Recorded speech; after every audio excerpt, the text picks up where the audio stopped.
Who else will cause us to have another beautiful day, like a Friday morning, September 7th, and allow us into your homes, guys? We just want to say thank you to Jesus because he has made us live to see another day. How good is it to wake up on a Friday morning being surrounded by two beautiful women? It makes your day great because they provide you what you need, the food, and every advice that will make your weekend a great one. Good morning, Ghana. We're back on your set this morning, and we're here.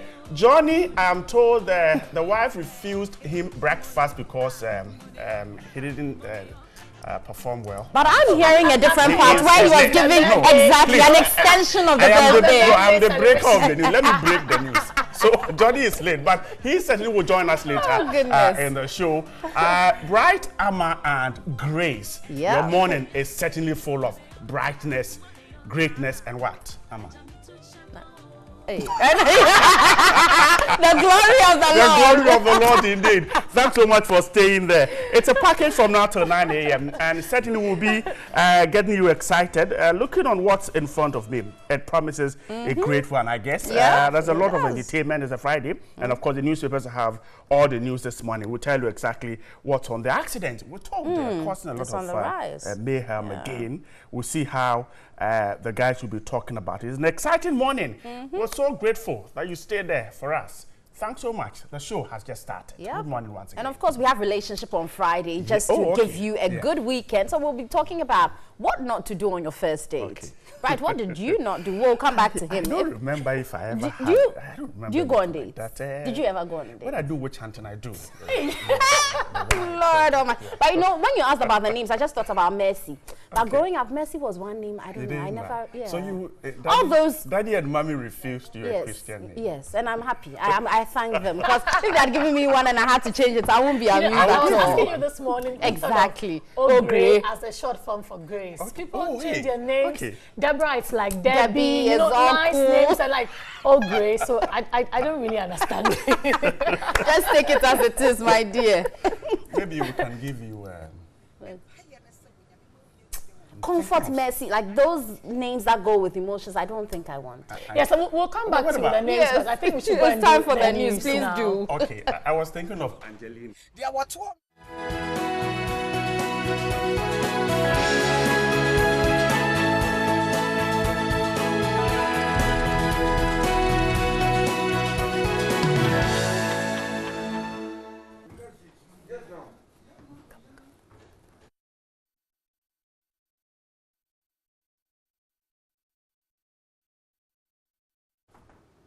Good morning and welcome to the morning news on New Day. My name is Grace Hamwasari. Let's take a look at the headlines.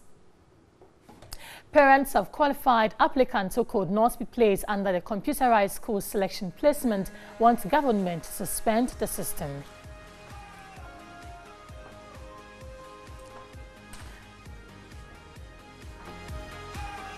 China's leading cloud computing company, Inspire Group Company Limited, has chosen Ghana as its preferred destination in West Africa for the establishment of its regional headquarters.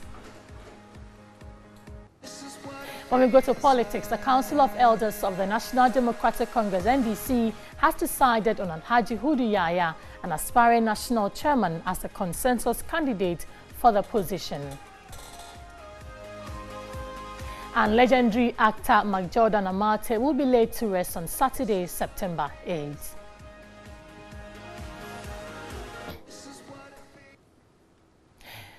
Let's go to our first story now. Parents of qualified applicants who could not be placed under the computerized school selection placement want government to suspend the system till inherent challenges are addressed. But Head of Public Relations at the Ghana Education Service, Cassandra Tumampofu, has given an assurance that no qualified applicant will be denied access, since the ministry is working tirelessly to rectify the problems. 67,382 students have so far not been placed, as they could not be matched with any of their school choices. They have been asked to opt for self-placement to get themselves into schools with vacancies. The process is, however, not without challenges, hence the establishment of solution centers to address the issues. One of such centers is the Black Star Square in Accra. When you go into the system and key everything, when you enter, you see the site, it will hold on and then it will tell you wrong index number. You will try several times and it's giving that.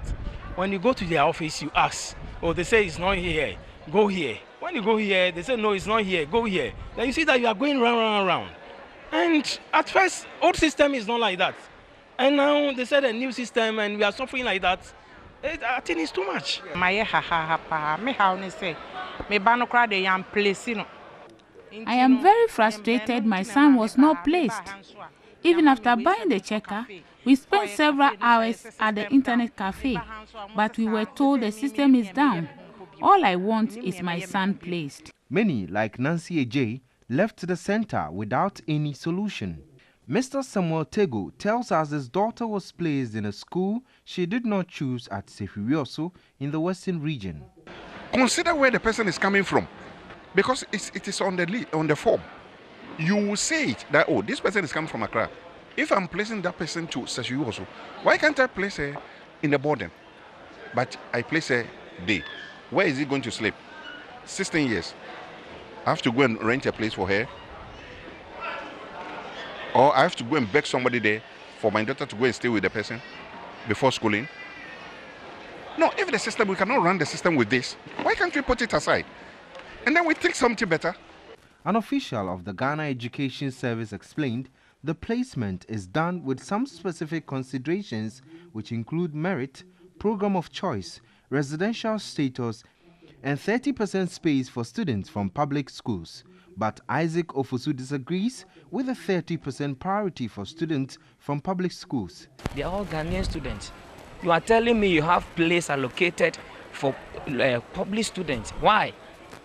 Does it mean the public students, they don't teach them, so their grades will be minimum, and so the private schools will get the higher grades, so we should limit them to some extent? No. Head of Public Relations at the Ghana Education Service, Cassandra Chumampofu, admitted there are issues with the website, but technicians are working to rectify the challenge. I think that it's a technical challenge. I have come to gather that information from this particular site, and so I'm in touch with our technical team to quickly look at it so that people will be able to choose their schools, because here we cannot choose a school for you. Even if you are on place, you have to do the self-placement, choose the school yourself. She also advised parents and students alike with results checkers to log onto the www.csSPS.gov.gh website instead of the www.myjhsresults.com. It is also possible that WAEC did not edit that because that site was used last year. So if they bought it from WAEC, yes, WAEC is a genuine source, but it could be that they did not edit the site. So those complaining that they checked and then they said their index numbers were wrong, you see, I realized that they were really visiting the wrong site. She assured parents whose wards could not be placed that a number of schools with vacancies have been uploaded on the portal where applicants will be able to make their choices. Students placed on the green track will resume on September 11, while those on the gold track will resume on November 8. Meanwhile, the Ghana Education Service says it will adopt innovative means to monitor the performance of students who will be home while their colleagues are in school. According to Deputy Director in charge of Public Affairs at the Ghana Education Service, Isaac Esiedu Odei, extra classes will be organized for students in the gold track ahead of the enrollment in November. Unless you have to go to a cafe, pay extra for it. Why is that the case? And what are you doing about it? Yes. In fact, first of all, we have to apologize to the general public for the inability of the system to generate the codes as we anticipated. You know, previously, they have to go to the private cafe operators to get the codes. But this time around, we wanted to save them from this trouble of the market demands where often they inflate the cost of these cars. So we said, by being behind your phone, just dial *713*24# and it will deduct 5 cedis. You're able to get your code and go onto our website to have your status checked. But it couldn't work out. we had Plan B. The Plan B was to revert to the previous system. So last night, we have asked the post offices, the rural banks, to have these cards sold to all interested persons, whether individually or in bulk, so they can have the code. Once they have the code, the system runs in, the CSSPS.gov.gh website. That's where you can check your status. The status could be free. Congratulations, you have been placed in School B. Go ahead and print your placement form and go to the school and get your prospectus. You'll be told whether you are in track green or track gold. The dates are also there. Fair enough. Or, sorry, you are not being placed in any of your 5 selected schools, but there's opportunity for you to do self-placement. Beyond the apology to the parents, then what next? Yeah, we actually anticipate that not all the candidates, the 490,000 candidates who are qualified to be placed, will be able to find spaces in all their 5 choices. We knew that. That's why we introduced the self-placement. The computer doesn't want to place anybody in any school that he has not selected. Otherwise, you could have just done that placement, because we're talking about competitive, meritorious placement system, where you select a school with, say, aggregate 9, but their superior passing candidates over there, they will displace you. You have to go to your next option school. That one too, you go and meet people there too who might have selected that place as what their first choices, and they might have a superior person. That one to be displayed. So it will run through till you don't find any school in any of your 5 choices. Those with the gold track who are going to stay at home till 8th of November, did you engage parents at any point in time on how to handle these kids while they're at home? The psychological impact that this would have on them, knowing some of their colleagues are in school while they are at home. The ministry, GES, they have met various stakeholders, the clergy, heads of schools, parents at all levels, that this is the situation we are having. You have a situation where the current capacity for the senior high school, it means that about 181,000 will not go to school. Who child wants to stay home for this child to go next 3 years? No.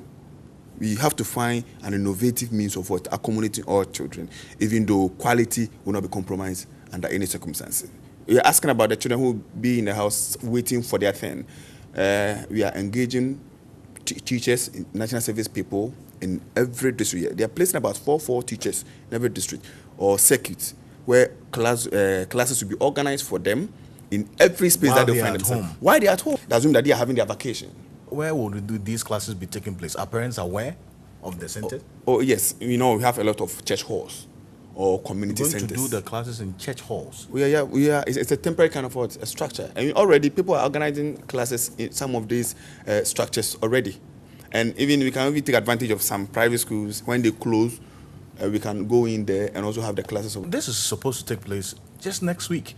And so from what you're saying, I don't hear any certainty in it. You're saying it's something we are still in the process of doing. But the students' first batch is going next week. So when is this classes and the motivation for teachers and the structures and church halls going to start?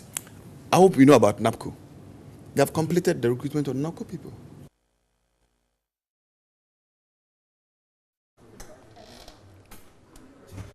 China's leading cloud computing company, Inspire Group Company Limited, has chosen Ghana as its preferred destination in West Africa for the establishment of its regional headquarters. Chairman and CEO of Inspire Group, Peter Sun, says the decision was born out of Ghana's peaceful and stable environment, coupled with an impressive economic outlook.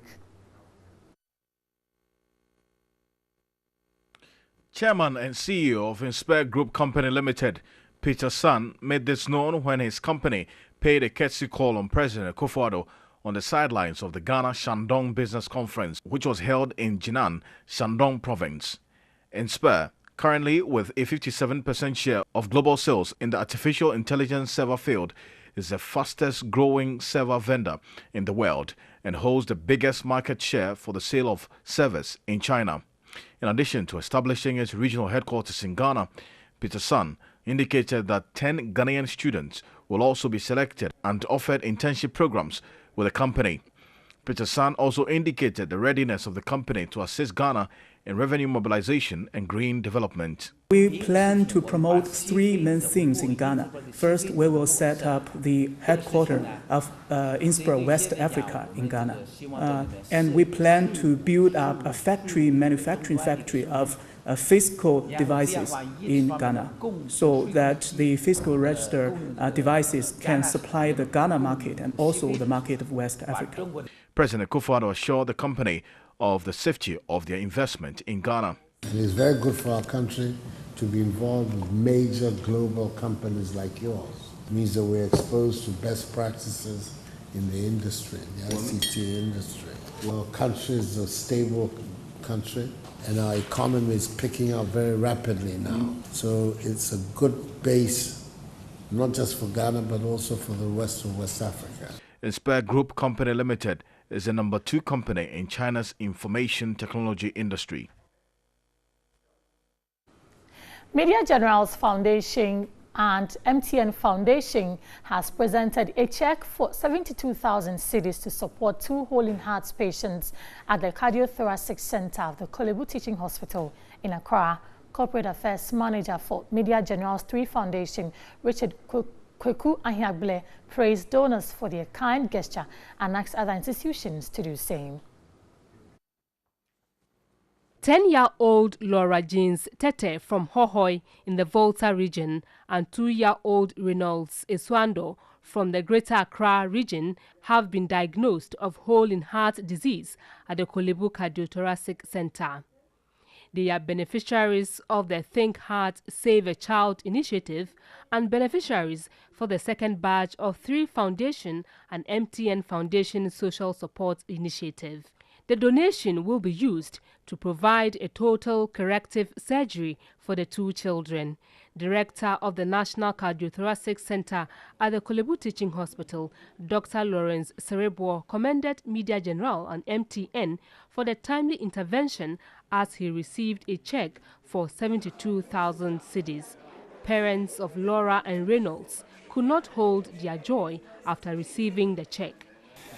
Actually, I cannot just express myself because it's like the whole world has been taken off my shoulders because I've been looking for this opportunity long ago. We want to say thank you to Media Generals 3 Foundation and the MTN Foundation for giving us the help we have looked for over 1 year. 3 Foundation and the MTN Foundation serve as a beacon of hope for those in need.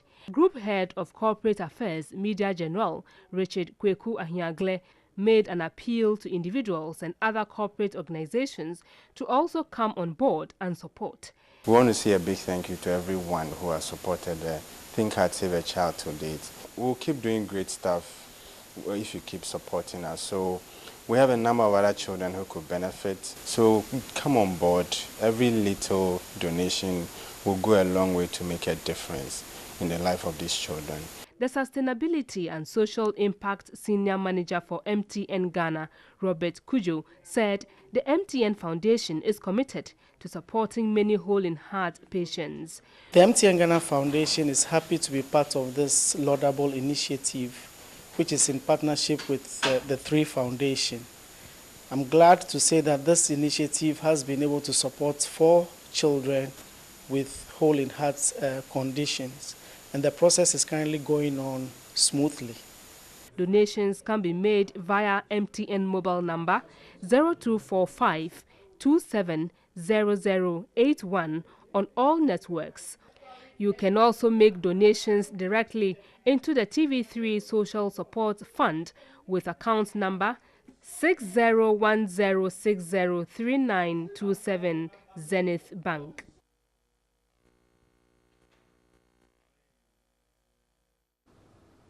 Legendary actor McJordan Amate will be laid to rest on Saturday, September 8. In a stunning career that spanned over 4 decades, McJordan did a yeoman's job bringing smiles to faces in stressful times. By popular request, here's a special throwback of the affable actor's movie.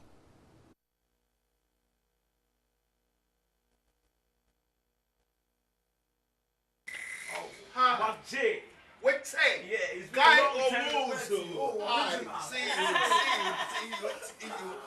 Well, you're doing well. You're doing well. Thank you very much. Yeah, okay. Okay, so we'll go out and continue with the chat. Okay, you do that. Okay. Hey, get Ogusu. Yeah. How would Magde want to be remembered? How do you want to be remembered? Well, the legacy I would like to lay behind me. He's a very good actor, seasoned, vested with the rudiments of acting. And each time he's in character, everything, every movement, every gesture, every utterance he makes, it's real.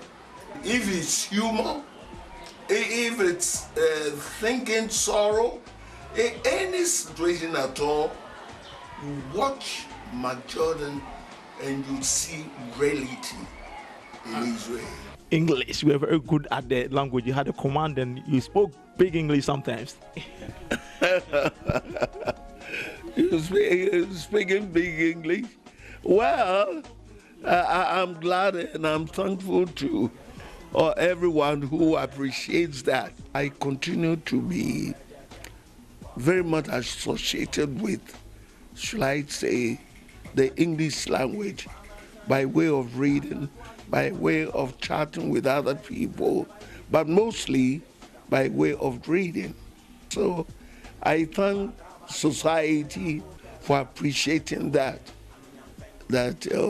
he's a man of Oxford English. Let me put it this way. All right. So certainly your hobbies. My hobby? Yeah. Oh, I love singing. Captain of Israel host and God. Oh, Lord, sing the land above, beneath a high shadow we abide the clouds of thy protecting love, our strength, thy grace, our rule. The multiple award-winning actor is also remembered for his petty quarrel and banter with acting partner Grace Naughty. He will pour out things for you to bring out whatever you have over there. Whatever you have over there, you bring it out. That's one thing about Mark Jordan. Whatever he says, there'll be trouble. One time he was saying that I couldn't get anything, I said, get out of here, because I didn't know what to say. And he was coming to me like, just like, hey, Mark Jordan. Can we do one highlight?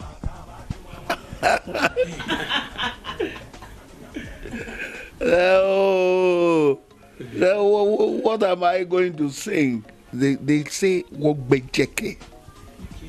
Ojeshon.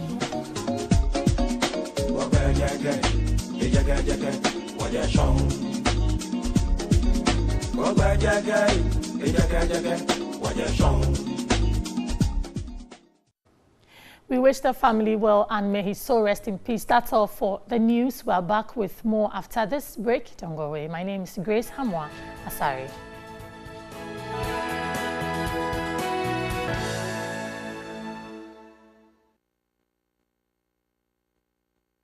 Welcome back. It's Friday. Thank God for it. The Daily Guide this morning reports that 3 drown in Bagri Dam floods and 93 branches of Consolidated Bank to go.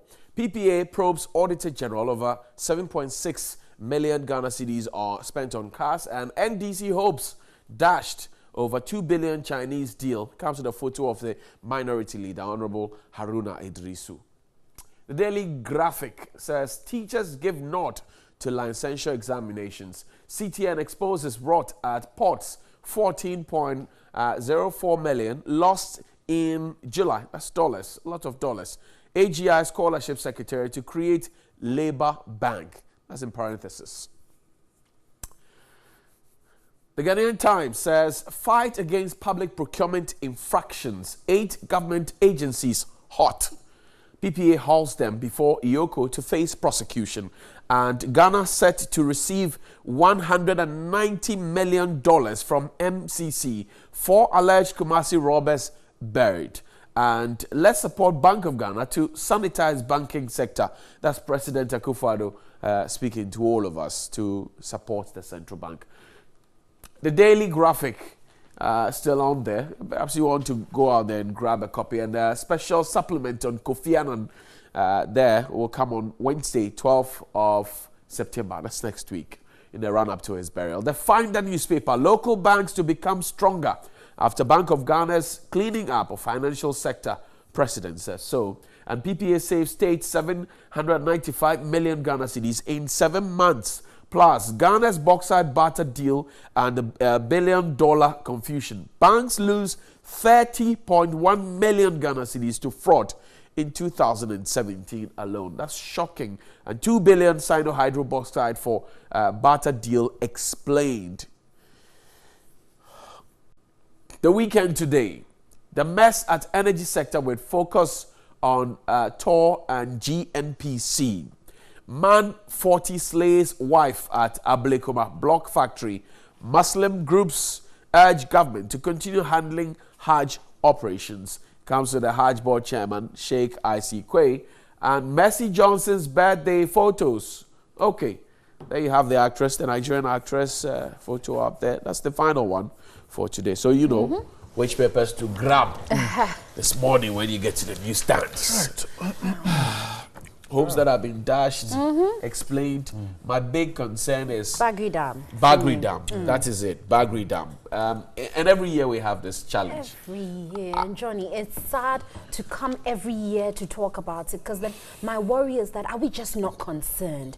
If even one human being loses their life, that is a whole catastrophe in itself. And every time, every year it happens and we give excuses, NADMO will always be on standby to help. Kudos. I mean, that's great. But what's the point in helping when you've lost a life? I'm asking what help. Well, they'll give you buckets, they'll give you a mattress, they'll give you some relief items. So my kitchen is washed away. You give me raw rice, you give me oil, you give me a mattress, you give me flip-flops, you give me a bucket. To do what with it? Johnny, to do what with it? So, it's heartening. And you know that Senior Bride travels a lot to the north. When it gets really hot, it gets dry. It does. The farmers lose most of their crops because they can't get water to water their farms. Okay, so this is the idea I want to propose perhaps. Can we have parallel dams? Once you open the dam from the Bagri side, let's have a parallel dam here to receive it. And then that water all year round will serve for irrigation purposes. And it will be a savior to the people and also be some sort of relief as well. People are paid to think. I don't know why. I'm surprised that we have such. Is it so difficult to get this done? The shocking thing is that if you speak to those who have done some work on this, they'll tell you that the documentation for this project is there. The parallel dam? Yes, it's there. I mean, so it's not. It was not put there yesterday. It was not put there 3 weeks ago. It's been there. I am unsure how long, but we're told. In fact, this is not new. We're told that documentation and research has been done and agreed on. The papers are there. What is left is for state authorities to take up the issue and fix this problem once. So it means they're not concerned. That's the problem. It just means they are not concerned, because if you were, you'd move in to make sure if this was happening in MPs' areas or homes, I'm sure they would move in to make sure this is solved immediately. So please, you let's see, try. And it's something. My problem is the fact that you know it will happen. You know every year it's going to happen. So what are you doing about it? And I wonder if I was in the place of the Northerners, I would be very upset, because it's like you're sitting down waiting for doomsday. You know it will happen, and when it comes, your hands are tied. You know the funny thing. The funny thing is that those farmers out there don't earn so much from their produce. No. They don't earn so much. These are maize farmers, millet farmers. Sometimes they don't even have the market to sell. So the roads are bad. They can't transport their produce from the farms to the market. Nobody comes to buy them. So they are doing subsistence farming to just take care of themselves. And all we want to do every year is to scare them away all that, of this. well, Bagri Dam is about to be open because it's overflowed. There's going to be spillage, and so move away and go where? Do we even have evacuation centers in this country where somebody's home is displaced, he has to go and find shelter. Do we have them? We don't. Do we have evacuation centers? Don't we watch the American movies? Don't we know what an evacuation center is at least? So that's why when you said NADMO comes to help, I find it quite laughable because NADMO's mandate is also supposed to be preventing the disaster from happening in the very first place. Not just having a residual attempt to want to pretend as if they are fixing the issue. Johnny, the key thing that I guess our public officials will raise, if you put this question to them, I'm sure will be the issue of money. Yesterday, for instance, I saw the MP for Navrongo, I think Central or so. A road washed away around the area, and he again suggesting that, oh, we are working on it. When we get the funding, we'll expand the road. And you see, that's it. But for me, my worry is that if you speak to the expert, they said that this project of finding a way for the water from the Barry Dam from Burkina Faso is been documented. The documents are there. They should be sitting somewhere. They are gathering dust. Yes, what is left is for whoever is in charge to take it and say, this is the funding for it. Go ahead and do it. Maybe nobody cares. Yes, so maybe we need to start advocating. And I think it's the same idea we bring onto our road accidents and how we deal with it. Yeah, and that's why they're on the rise. People travel. There are drivers, commercial drivers who drive all the way from Accra to Tamale, all the way back to Accra. No rest. And they can't have a place to rest. So you find an 80-kilogram man lying on a small bench and he says that is rest. We're joking. And that's all contributing to the increase in the rise of accidents. And so we're stepping out there on the streets to find out what you think about these accidents that are on the rise. Let's rant. This is what it feels like.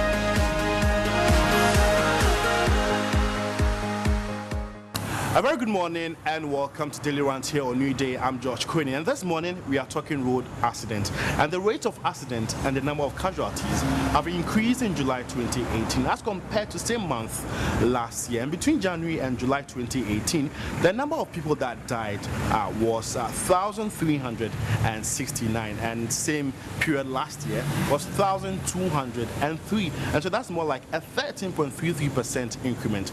That's outrageous, I might say. So what are we not doing right as a country? Should we stay aloof for more deaths to continue? And so let's know your thoughts on this very development. This is Daily Rant. Let's keep talking. The numbers now, my boy. How do you feel? What's the numbers now? Accidents, numbers now. How do you feel? In fact, I mining in because nipankwa ne yeka wasem wa ha nipankwa enye ade bi keke nipankwa te se ade ebetimi abon ho ban a nipa no anyare anyahwe obi a mekọ adwuma ma abo na mekoto ade abo obetianse nipa no efi if ade a ha adwen and secondly no so it is our labor force human capital and ye hwe ne sa no it is accident ekoko so sa ade a avoidable na aya na ya rohosem it me ha me eto me abobo ni esusem nti anya de a esese ya to no ejenjemu sa esese aban ma nani ko ho na me gidi say ya president na nado da kwakufu ado ani was ade no na waya na adwen so behwe na yetimi I reduce yetimi enyi mfro kra. It shouldn't be an unnecessary death. Over the years as a country are failing because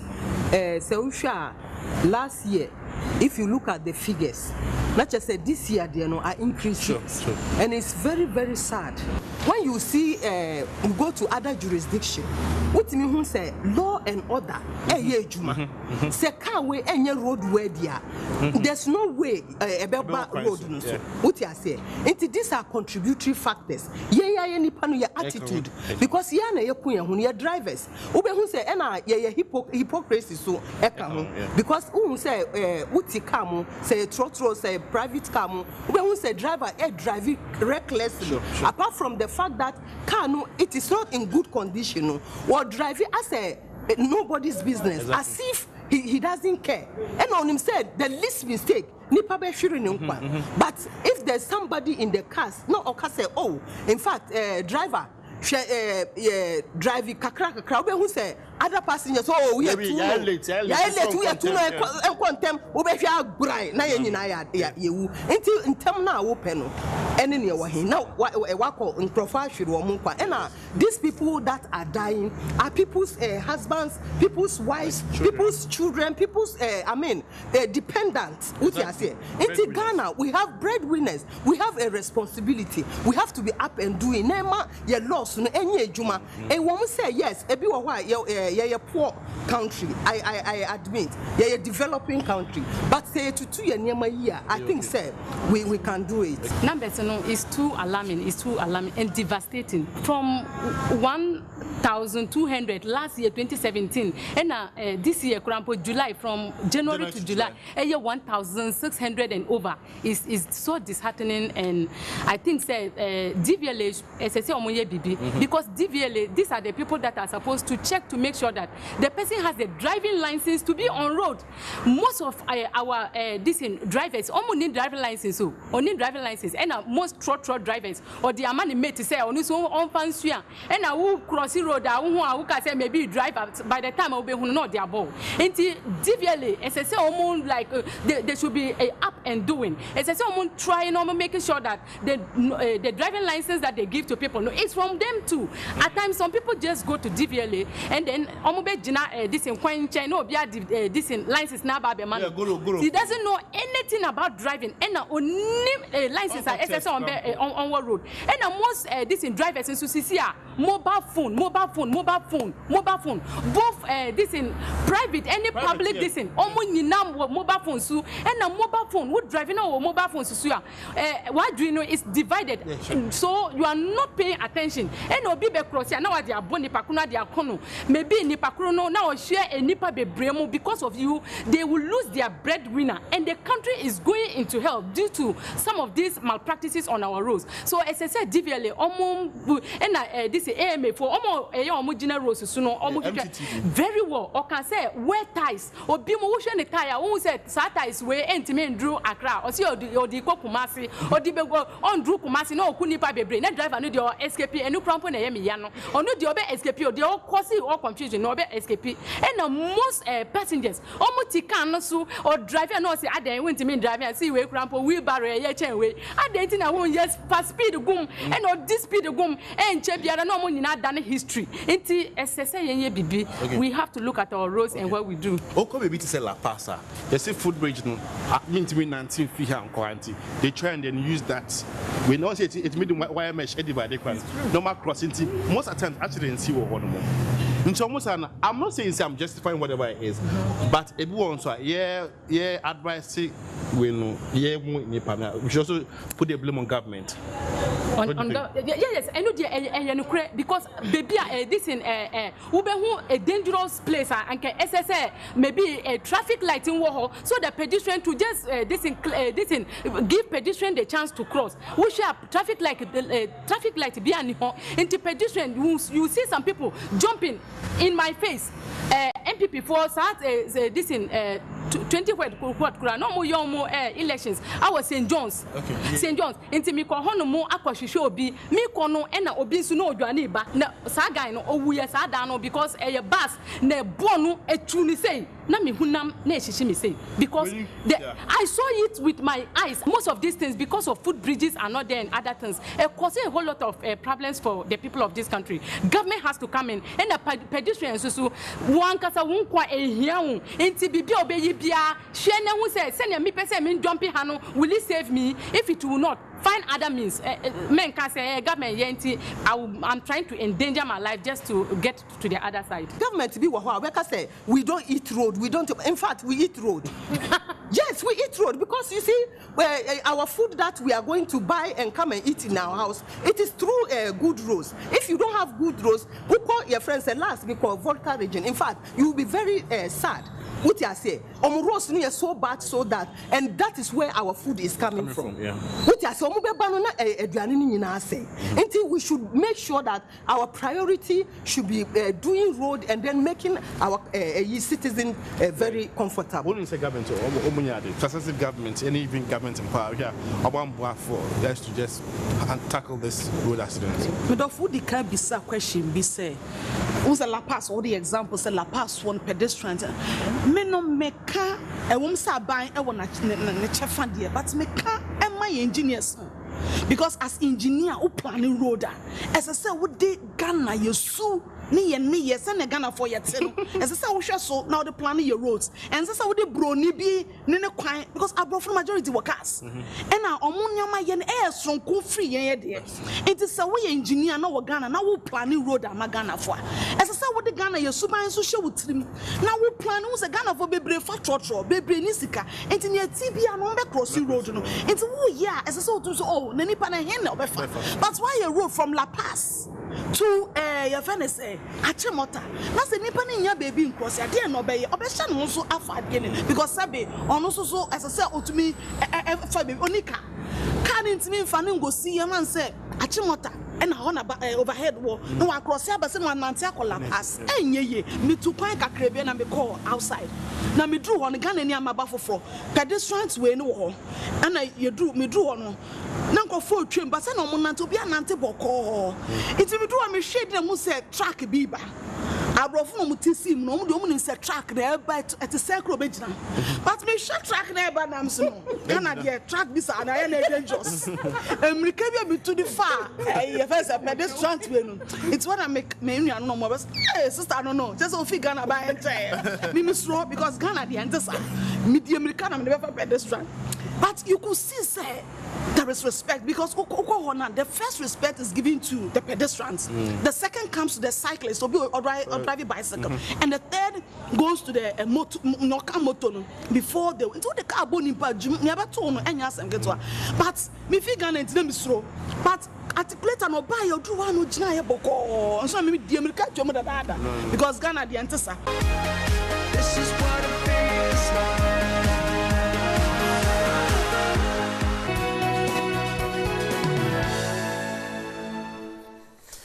Welcome back. Let me say happy birthday to you, Mrs. Vivian Obeng of Pantine Nursing and Midwifery Training College. It's your birthday today from your husband, Samuel Obeng. And also belated happy birthday to you, Dr. Mrs. Wejowo Asewe Abo of the University of Ghana Business School. Now, I'm sure you remember that earlier in the year, the conversation about whether or not to pay the television license fee was up on the rise. Media organizations and civil society organizations perhaps kicked against it, and it became a total fiasco.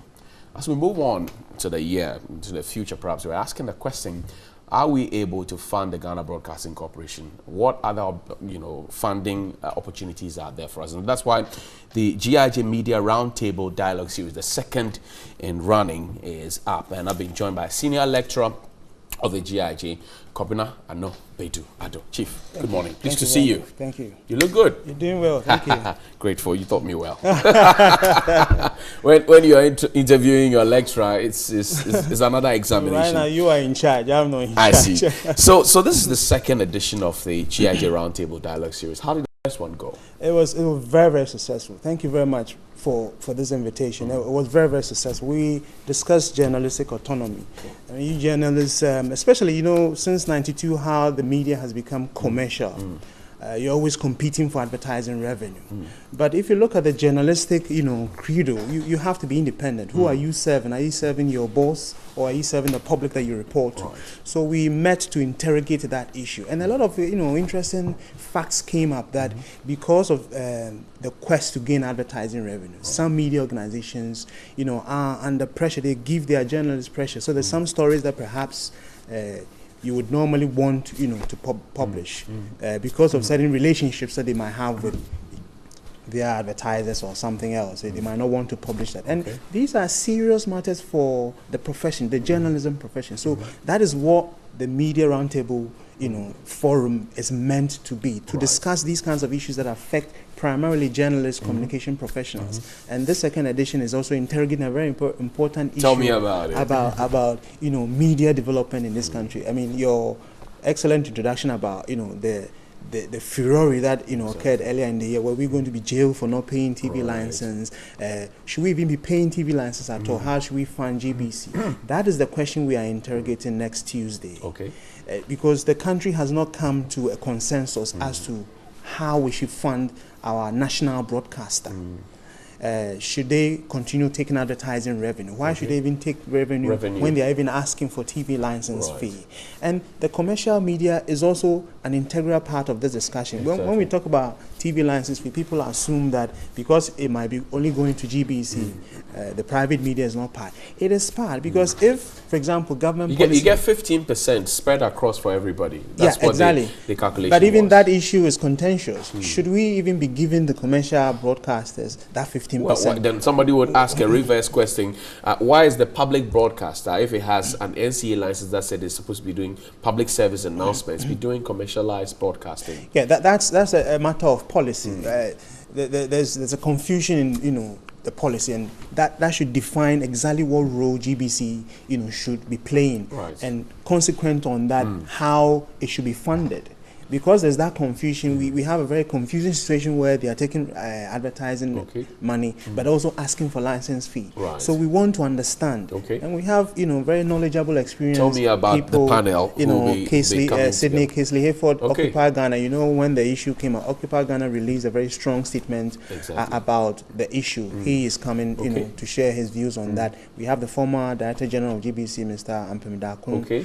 I mean, obviously, he's been there. He understands the terrain, so he's also coming to push his corner. And of course, we have Professor Abeku Blankson. He's the Vice President of Ghana Technology University, who's also come to give, if you like, an academic, dimension to this discussion, because this is a very complex, issue, and we need to understand it as a country, as a people. Ultimately, if government decides that we should pay TV license fee, it is the ordinary Ghanaian that is going to have to pay that amount. So Ghanaians need to be educated on that, and then on the basis of that, they will decide whether they should pay or not to pay. And luckily, we have these distinguished, individuals who help us. And of course, our new rector, Professor Kwansaidu, is going to set the stage for the discussion to begin. Where are we having this conversation? This is going to happen at the Ghana India Kofi Annan Center of Excellence in ICT, just along the GIJ road at 10 a.m. on Tuesday. 10 a.m. Tuesday. Is it free? It's free. The public is invited, and especially the media. I have to emphasize this because you media professionals, you're always busy, understandably, covering the issues in the country. But you hardly find time to talk about the issues that affect your own development. I mean, are you being paid well? I'm not talking about you. I imagine you are being paid very well. But generally, that's well for me. Generally, are journalists being paid well?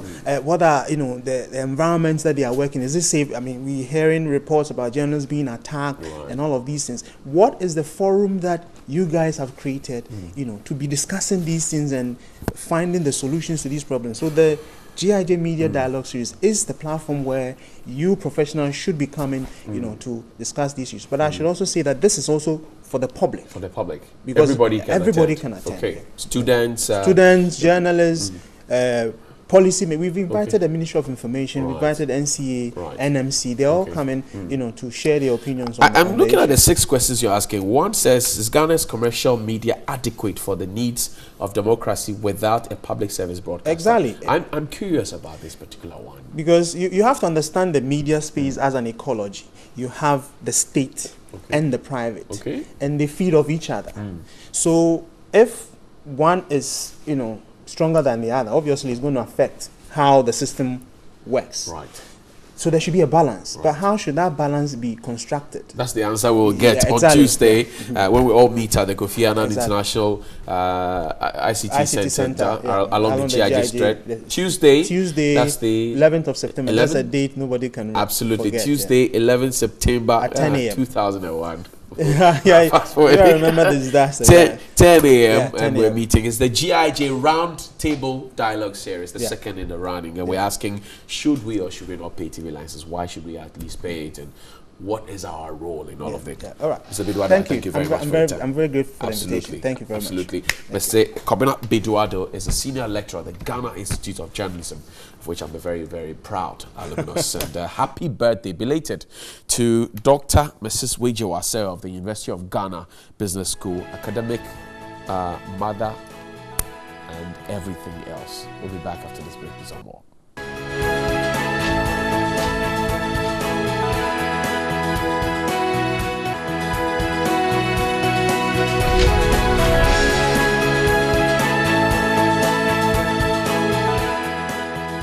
All right. Thanks so much. One more dance and we'll go home. And time to take a look at the newspapers this morning.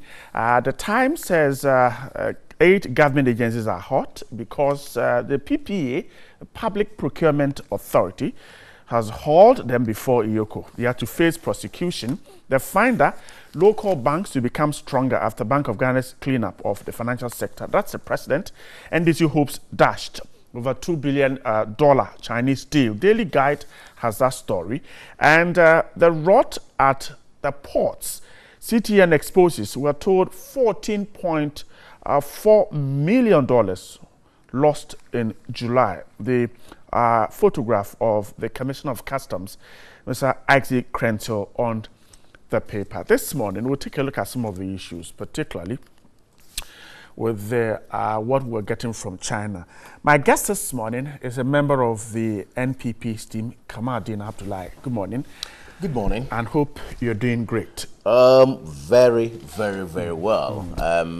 Let me say once again, very good morning to the viewers of TV3, and also good morning to the great members of the great party, New Patriotic Party. We're doing a good job. We should be thanking the President of the Republic of Ghana for indeed promising what he calls good governance and delivering what actually is good governance. Wherever he is this morning, from China to Rwanda, we'll say we wish him well, and we know he's going to get home safely, and he's going to continue in the deliverance of the good governance that we expect. Inshallah, grateful. He's a member of the NPP's communication team.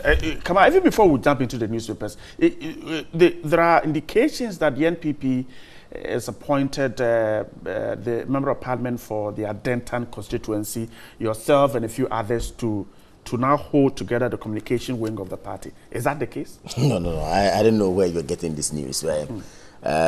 Yes, after elections, elected officers, if you like, and Council of Elders, as well as the National Council members or National Executive Committee members, would have to sit down. I mean, but primarily it's a National Executive Committee that was sit down to say that, look, we need to beef up the staff strength of the party. Therefore, we are mandated to do certain appointments. And we have outfits like the Directorate of Strategy, we have outfits like the Directorate of Election, we have outfits like the Directorate of Communication, while we have other deputies to the elected officers. This, to the best of my knowledge, has not been done yet. So I don't know where you are getting your information from. Nonetheless, it is and will continue to be a call to serve agenda. We have subscribed to a great party. We will never regret being there, and we will always ensure that whatever we will do to put the party in good light out there would be our hallmark. I'm grateful. We'll wait and see what the party. So to answer your question, I think it's from the grapevine, and we cannot take it. There's no, to the best of my knowledge, nothing like that. We'll wait and see the party decision on that. But let's go to the Ghanaian Times this morning. On the front page is that headline. On page 4 is a story. 8 agencies, government agencies, are hot. PPA, that's the Procurement Authority, has hauled them before IOCO to face prosecution. The story by Abigail Arnaud says that 8 government agencies have been hauled before IOCO for procurement infractions. This is according to the Public Procurement Authority. 10 more are currently being audited by the authority to reconcile procurement processes with awarded contracts to ensure there was value for money. So the 8 are the Ministries of Education and Energy, Ghana National Petroleum Corporation, University of Education, Winneba, Accra Metro Assembly, and the Konfanochi Teaching Hospital. Others are the Northern Electricity Development Company, Kwame Nkrumah University of Science and Technology, Tamawa Refinery, and the Controller and Accountant General's Department. Chief Executive Mr. Eugene Boateng made the disclosure. He said that the audit reports of the 8 agencies have been lodged with the Office of the Attorney General and IOCO for further investigations. Come on, let's start from here. PPA getting or beefing up the fight against corruption. Is that how you see it? You see, I started off by saying that we have had a president who's shown commitment to rule of law, who's shown commitment to ensuring that sanity prevails within our fold, especially when it comes to the procurement sector. I mean, the last time I checked, the president had cause to appoint a minister in charge of procurement, which indeed did not or wasn't seen hitherto. If I'm right, maybe I stand to be corrected. I'm not sure we've ever had a minister. There were questions as to exactly what her role. No, but there's a role. That is why we need a watchdog role. You see, we have had a country where many have always argued that all the fine laws, all the fine regulations are enshrined in our law books, but yet execution is a problem. Today, I am happy that the President of the Republic promised that, look, I will do whatever I can within my capacity to nip corruption in the bud. And he came and said that, look, the sector which we see as porous, the sector which we see as people using as a dodgy area is the tendering process, if you like, the procurement process within our governance fold. Therefore, let me have a minister to deal with the procurement authority, to deal with the procurement sector, then we can move on. I'm not surprised that today, Iyoko, we are told, or so, is that right? Yes, 8 government agencies. 8 government agencies are hauled before Iyoko, you understand, for possible investigation, and if you like, if culpability is established, prosecution would then follow. I'm not surprised that is happening. It is the environment we have created to ensure that sanity prevails, to ensure that we nip corruption in the bud, to ensure that procurement laws are followed. This tells you that the corruption promise we gave, that we're going to clamp down on corruption, we're going to fight it out and make sure the right thing is done, we will do that. Look, it has a history. First of all, the Procurement Act was passed by which government again? Again, I'm not being political, but it was under His Excellency John Agyekum Kufuor that we got the Procurement Act.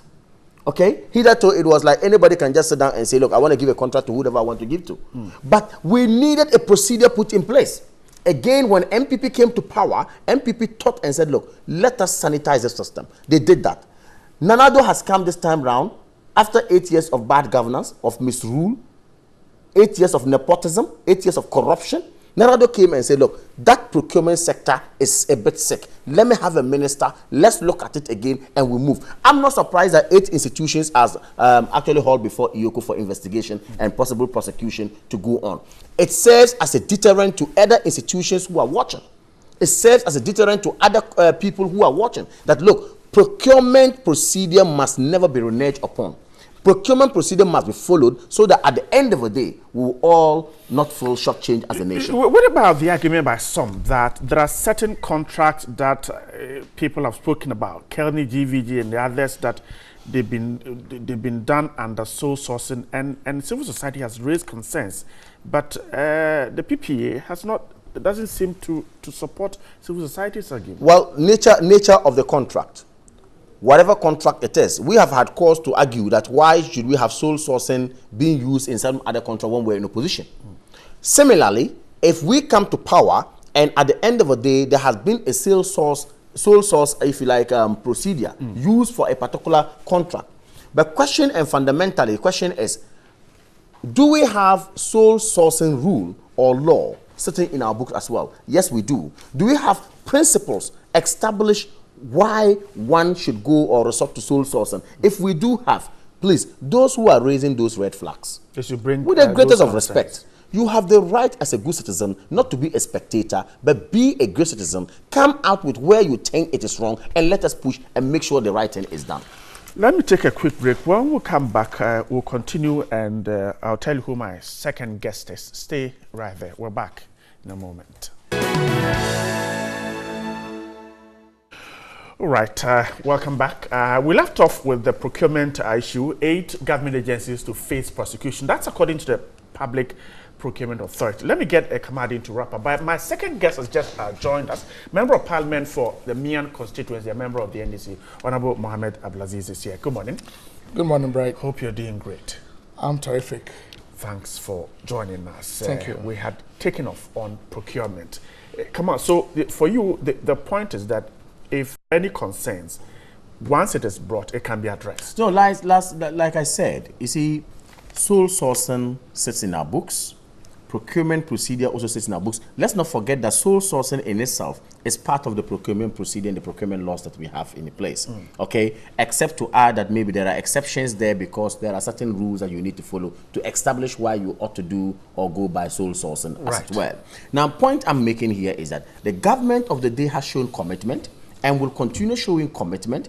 And we promised in our manifesto as a party that whatever we do to nip this in the bud in terms of corruption, in terms of shortcuts in the procurement sector, we will cut it. Without a doubt, the President of the Republic, I'm making the point again, has shown commitment by appointing a minister, our deputy majority leader in Parliament, to be in charge of procurement. I hope you're aware of that. And of course, it tells you that we've given it some credence. And giving it some credence, it gives you that leverage to ensure that the right thing is done. Without it, I'm not surprised that these 8 institutions are held before. And like I said, punishment, sometime, purpose or reason is that it is to serve as a deterrent to many who may be engaged going into in the same infractions. I'm grateful. Honorable Abdulaziz, so the argument he is making is that what has just happened, 8 government agencies, it shows government commitment to the fight against rot.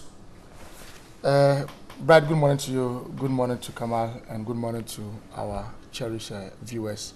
And sorry for stepping in late. And the people of Myanmar. And the people of Myanmar, my constituents. No, because he's exiting. I can imagine. No, you see, because he's exiting Myanmar. I can imagine so how he has excited. forgotten about his people. I can imagine he's how exiting. Very soon he will be former MP from Myanmar. It is just a like dream. Murtala Mohammed. You know, I told him here it is that a he was dream. going to be former MP. It's a dream. You see, if you claim that you partly was part of the exit of Murtala but you know that from Murtala NACOM, knows. Even who Murtala was behind your failure to become president? This is party. Okay, let's move on. Behind your failure to become the national youth organizer of your own party. Let's move on. That one was a party Myanmar matter, remains not a dream for you people. Myanmar remains a dream. Let's go back. NDC is my project. I will get you out. Okay, that's my project. NDC is my project. Don't worry. All right, gentlemen, let's go on. Well, back to the issue that you tabled for discussion, that 8 government institutions have been hauled to Yoko for breaches of the procurement law. It is good news. It is refreshing to hear that the PPA is facilitating these institutions to appear before the Yoko. That is good. But you see, when you talk about the public procurement law being passed under the NPP, yes, it is true. But that same law was amended in 2016 under President Mahama and the NDC, just to tighten the loose ends of the law. And talking about procurement breaches, I was happy when you yourself reminded him of a very classical example of the Kelly GVG. Concerns that were raised. Concerns that were raised, so and that has not been resolved up to now. Take it easy. That you award contract to Kelly GVG for some revenue assurance to NCA and the state. Even before they started doing the work, they were being paid about $1.4 million every month. Concerns were raised. You never paid attention to them. Why?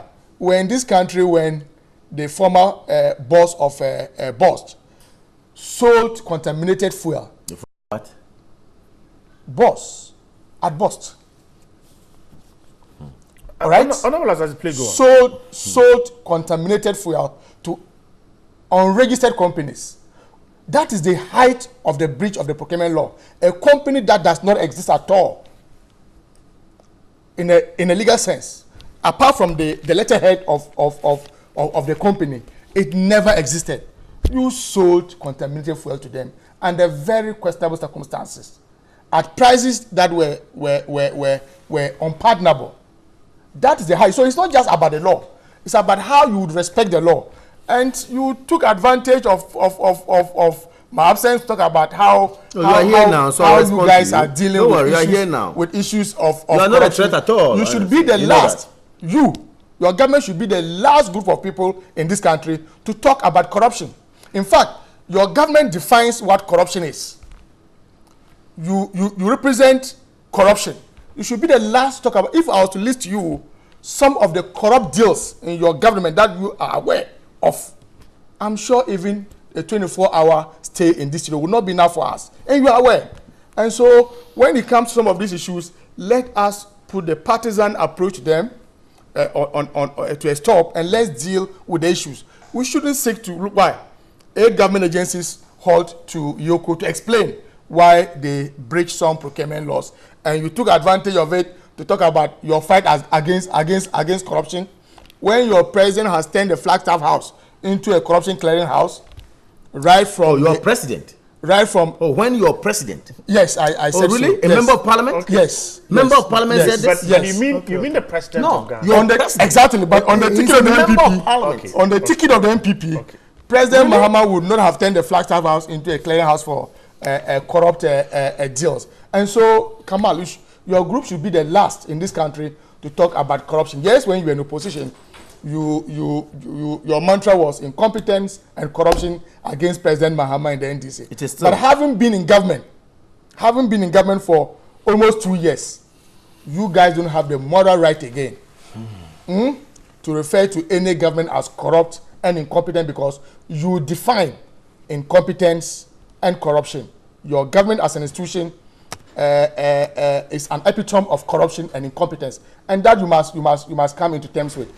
And interestingly, all the allegation in respect of corruption that has bedeviled this regime has not come from the NDC, but from your own, right from A+ to Kennedy Ajapong to is it Abrunya, the Brown Afro regional. Really?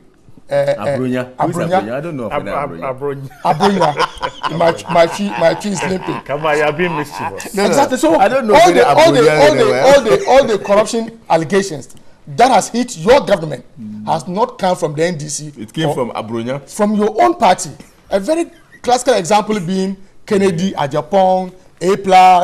Look, come on, you guys should be the last group in this country to talk about corruption and incompetence. Well, you see, come on, let's move on. No, we're moving on, but just a quick rebuttal. Okay, then 10 seconds. Yes, of course. I thought the honourable member of parliament from Myong would have done justice to the subject matter on the table for us to peruse. Apparently, with all respect, no, of course. Apparently, he sought to, if you like, mention the lives of Abrunya and all those people. Well, whether Abrunya, or whatever the case is, the guy remains one of your party faithful, a regional officer of your party. I was very quiet. Okay. You were not quiet. You were not quiet. You were not. Go ahead. You see, I know you are not a radical. I don't know why you are becoming a radical this morning. Go ahead. You see, interestingly, and we have been in discipline this morning. It's a Friday. Yes, I know. Maybe it's a Friday. Yes. So let's calm down and move on. Interestingly, I think that, look, this corruption fight is a huge matter. And of course, I would want to agree with him subtly when he says that, look, let us not try to taint it with some political party colorization. But see, when you party what? Trying to discuss the issue in political, party balance or perspective, from the political party perspective. See, the point I want to try to make is that clearly there is history to this procurement law we're talking about, which I established. And when he came in, he alluded to the fact that, yes, indeed, the law was actually promulgated or enacted under the Kufuor administration. They came in to do some certain amendments, and then maybe the loose ends were tightened and all that. I agree with him. It then starts to reason that, look, clearly, any government in power at a point in time plays a role in ensuring that, indeed, we adhere to the rules or the tenets of better procurement procedures so that we could all move on. But when he starts talking about corruption, and then he mentions somewhere and you ask him a question, he cannot even give you, if you like, detailed, tell me what detail you want. He talked about bust. Yes. And he said certain companies which were not registered were given or sold to some products and all that. First of all, you can't call a company, or you cannot say that a company is not registered and that company is in business. Of course, it's wrong. I want to tell him that it's never true. That was clear. It was established that the company that bought those products from the said institution was a registered company as it were. That's that not is true. clear. But anyway, That's not true. Let's move on. And Brad, when you talk about a minister responsible for procurement, Honorable Ajua Safu, let me remind you that procurement authority, PPA, Public Procurement Authority, falls under the finance minister. In fact, a question has been in parliament for more than 1 year today for the minister to tell us how much they have used the sole sourcing for almost more than 1 year. The minister has not been able to answer.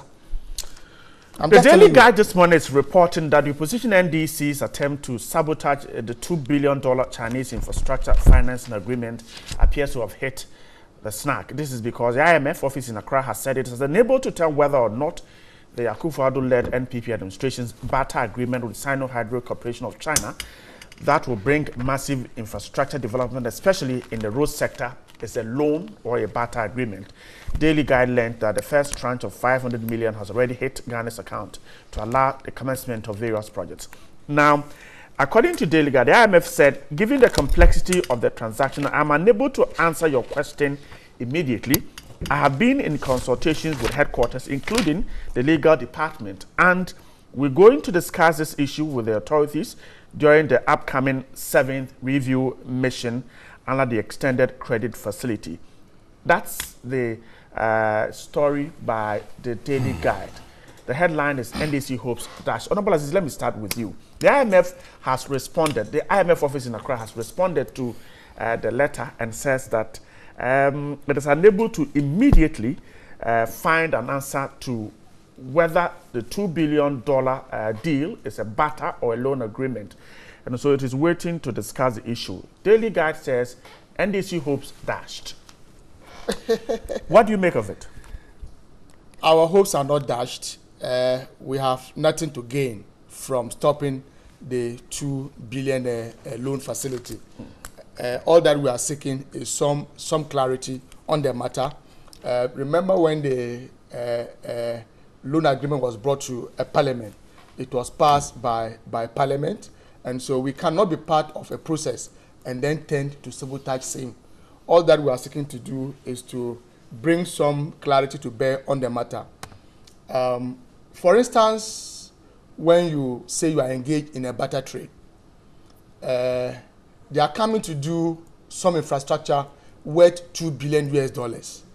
We are going to mine, refine bauxite and pay the proceeds into an escrow account and use that same amount in the escrow account to service that 2 billion plus interest. And you tell me this is not a loan facility. What is it? Of course, you can understand why President Akufo-Addo and Dr. Mahmoud Bawumia are unable to classify it as debt. It's because of their previous posture against borrowing. When they were in opposition, a lot of jabs were thrown at the NDC and President Mahama for borrowing. Remember, even when the Minister for Finance, Mr. Ken Ofori-Atta, came to Parliament somewhere in March last year to present the maiden budget of the state under the MPP, he had indicated that the government debt at that time, as of December 2016, was 122 billion, and that represented about 73.1% of our national GDP. It turned out to be that Mr. Ken Ofori-Atta misled the entire parliament and the entire country. The debt stock as of December was 120 billion. That represented just 71% of national GDP. Today, as we speak, minus these 2 billion loan that they are running away from, our debt to GDP is over 72%. So one can understand why they are unable to classify this one as a loan facility. But trust me, you see, if we are unable to define properly what it is, it would affect our calculation of our national debt. In fact, there's a standard format for accounting for our national economy. Right. Mr. Ken Ofori-Atta cannot suddenly change the national accounting formula in this country. It is a fact that 2 billion infrastructure that we are going to benefit from China is a loan facility. They must admit to that. Look, today as we speak, as at May 2018, the national debt had risen to about 154 billion Ghana cedis. I can tell you that loans that were passed from June, July, before we went on recess, would make the national debt not less than 160 billion Ghana cedis. If these $2 billion was to be classified as debt, and we believe it is debt, that would mean another 10 billion Ghana cedis, because at the exchange rate of almost $1 to 5 cedis, that gives you close to 10 billion Ghana cedis. And so our national debt will be hovering around 160 to 170 billion Ghana cedis. And that is what they are running from. Why? I can get you a soft copy on my phone of the agreement that they brought to Parliament for us to ratify. The term credit facility was used, interest rate was used. If you tell me it is not a loan facility, but it is a credit facility, it has all the features of a loan. Why? Ghana Gas project. It was the same Chinese company that came to construct the Ghana Gas project, and it was captured as part of our loan portfolio. So why are they running from the 2 billion Ghana cedis, sorry, $2 billion US dollars being classified as debt? Like I said, it is because of their previous posture about borrowing. They said they had all the monies in this country when Dr. Mahamudu Bawumia said that he had worked at the Bank of Ghana and he's aware that we have the money in this country. We don't need to go out and borrow. And the most worrying thing is not just the fact that the NPP is borrowing at unprecedented levels. That is not even the worry. The worry is that we cannot see what those monies are being used for. Look, tell me, Kamal is here. He should tell me if the NPP can boast of a 3-classroom block that they have delivered since January 7, 2017 up to now. If they can boast of a chips compound that they have delivered. Meanwhile, you have taken billions of dollars in taxes and other revenues in this country. You have borrowed almost 170 billion. Sorry, the difference between 120 and 170 would give about 50 billion. You cannot point to anything. When President Mahama was accused of borrowing, at least we all saw the investments that he did into infrastructure, into our roads network, into educational infrastructure. About 123 e-blocks had been started, 50 of them commissioned before he left office. Over $2 billion US dollars, over $2 billion US dollars invested into the health sector. The University of Ghana Medical Center is a classical example. Tell me, with all the borrowings, and if they were to continue on this trend, you can tell. Can I come in? Yes. If they were to continue on this trend, you can be sure that by the end of this year, our debt would have been around 200 billion.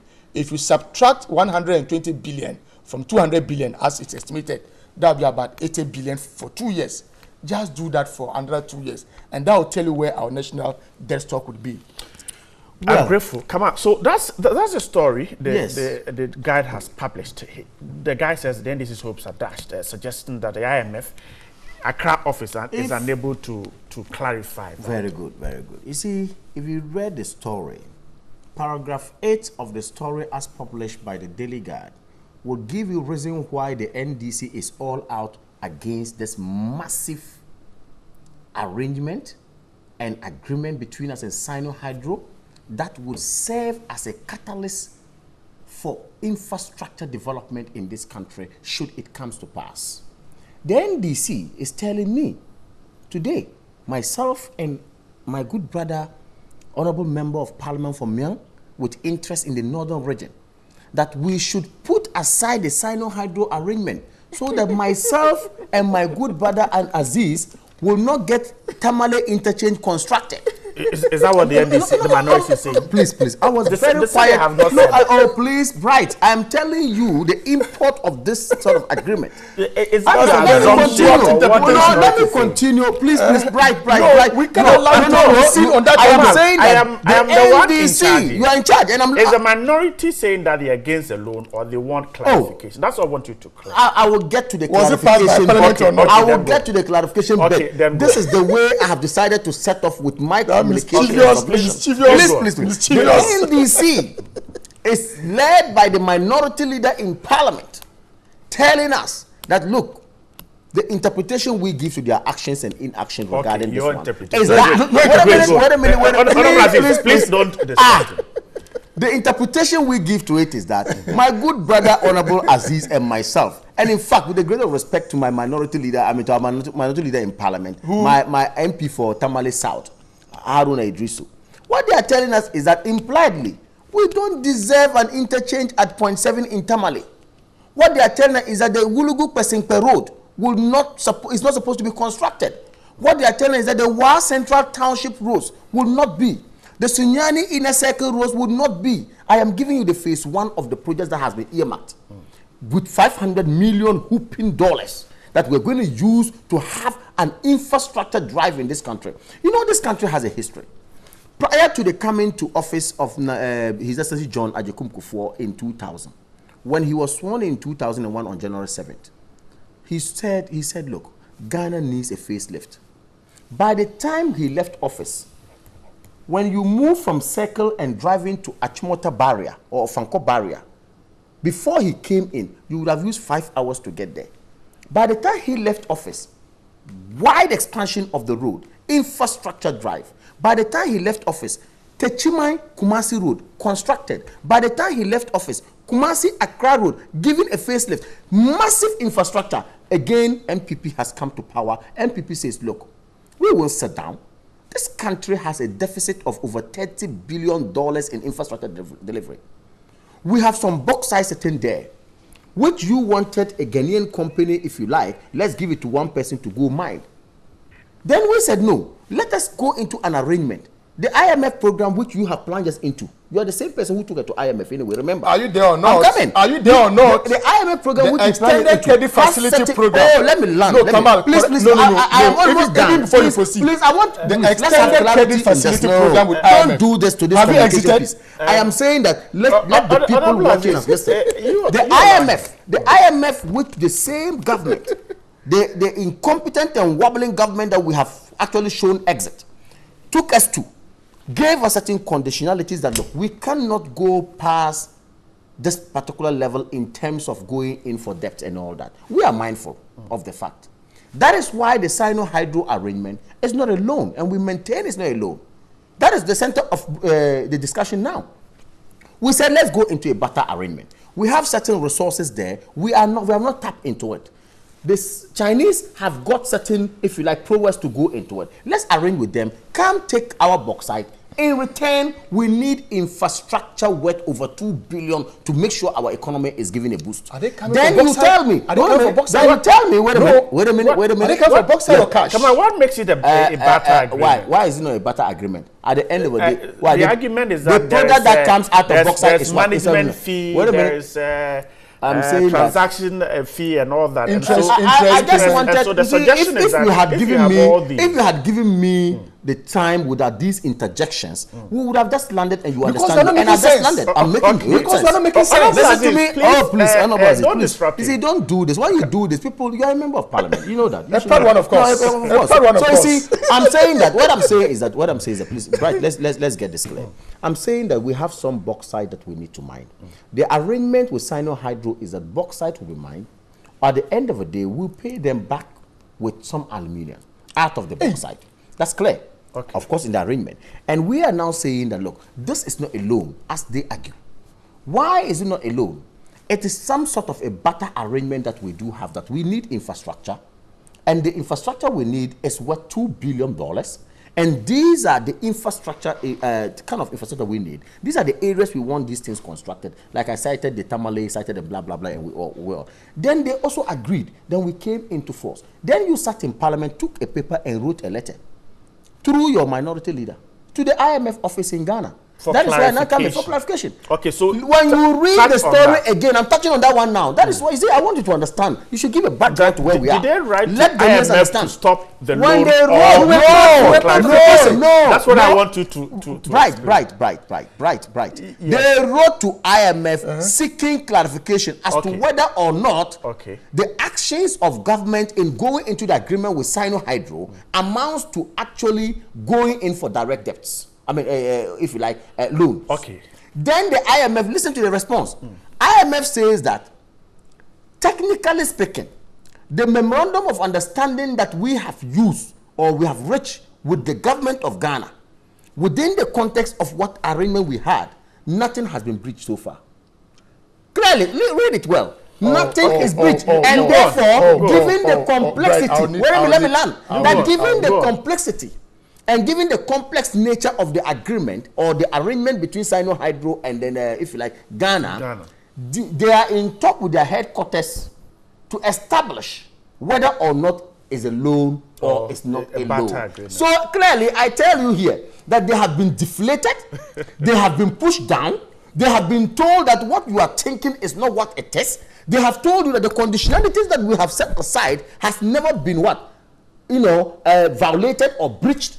That you have been told. You sit here today and you want to tell a different story. You see, it's very sad the way the minority go. You see what their fear is? Their fear is that should the 2 billion worth of infrastructure is put in place, that's the fear of NDC. And I want Ghanaians to listen. The Ghanaians who voted you out know very well. They want a government that will come and give them massive development. Their fear is that if there's a catalyst, if this serves as a catalyst for infrastructure development in this country, there will be something to point at by the NPP once again, and that would get them crumbling, and that will get them hiding in the 2020 election that they cannot show. All right. 8 years they did nothing to us. Right. That's what we're talking about. You come in. You don't have nothing. Just 1 minute. Quickly, you address the just 1 minute. What is just 1 minute? Come on. You didn't allow me to flow, and you are telling me I should allow you to flow. Come on, when you talk about IMF deal, you have been in power for 1 year, 8 months today. Have you exited from the IMF deal? You have rather governance extended. Is a going concern. No, it's a continuity. No. Okay, we have rather extended our governance is a going concern. We are not that facility like you, with IMF. That is a matter of public record. Now, when you talk about the response of the IMF, come on, read the story. You can't mislead us. I read the story than you. The IMF has not indicated.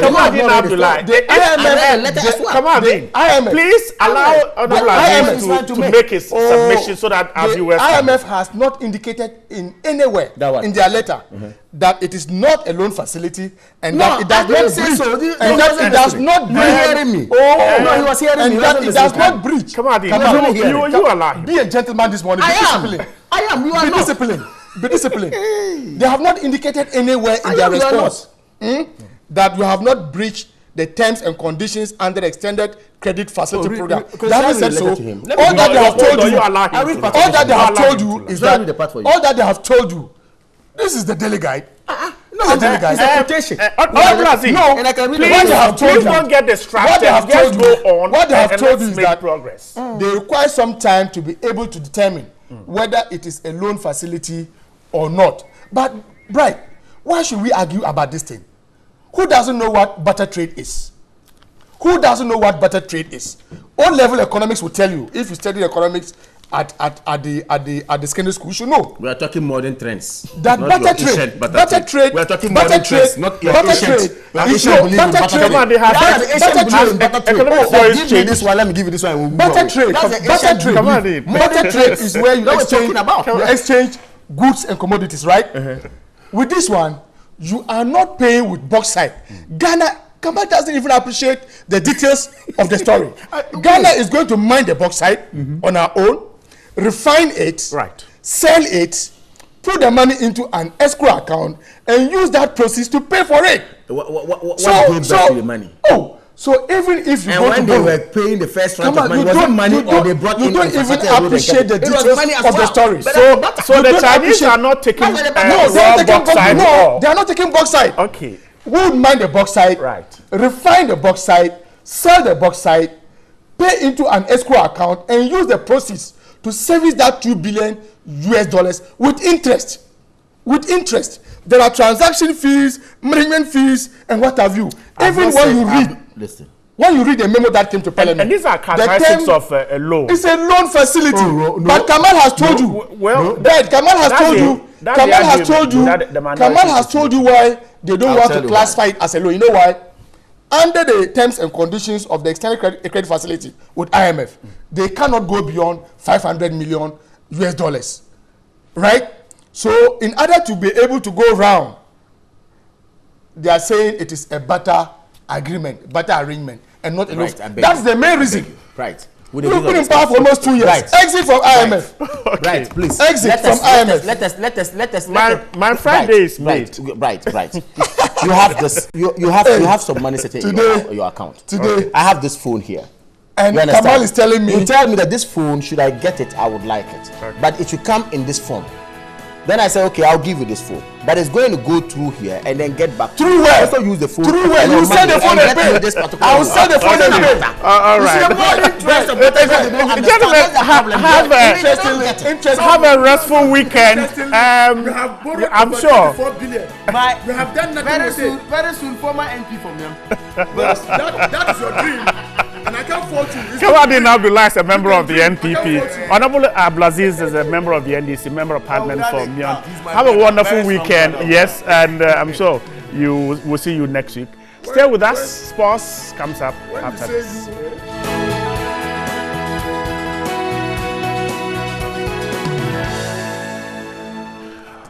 All right, then thanks so much for staying there. And it promises a fantastic weekend, particularly when you have Glow Laughter Fest around. Certainly a weekend that you relish the rest of your life. This morning, we're talking about it.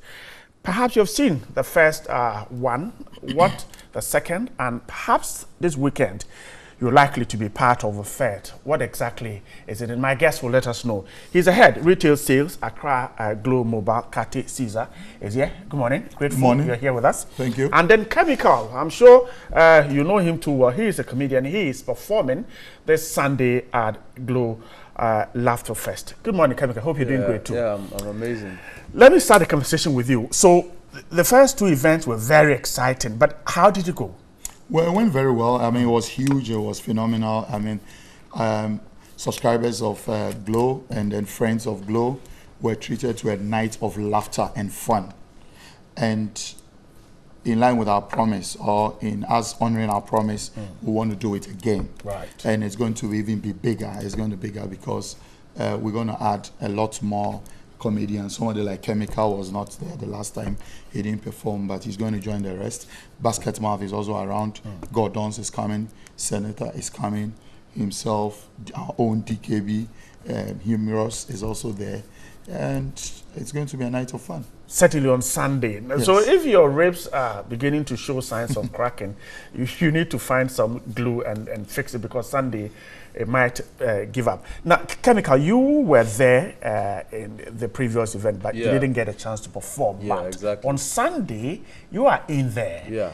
What should we expect? Well, like I always tell my followers and my fans, they should expect the best from Chemical. I mean, there's going to be more reactions on the day, and reactions ranging from laughter, rib cracking stuff. So, I mean, I promise an array of jokes, you know, and it's going to be spontaneous. You outdo those who were in the first. Exactly. You know that the graph for the event is like this, right? So I'm at this stage, and then it keeps going up, and then the final one comes. So yeah, I mean, it's going to be a hilarious night. I'm going to do jokes about politics, religion, relationships, especially because of the experiences I've had. So yeah, I promise it's going to be amazing on the day. Kate Caesar, let's look at. We know it's a Sunday, but where is it taking place? Okay, so it's at the same venue as last. the Fantasy Dome, located at the Trade Fair Center, La. And it's starting at 4 p.m. And we're encouraging everybody to be early.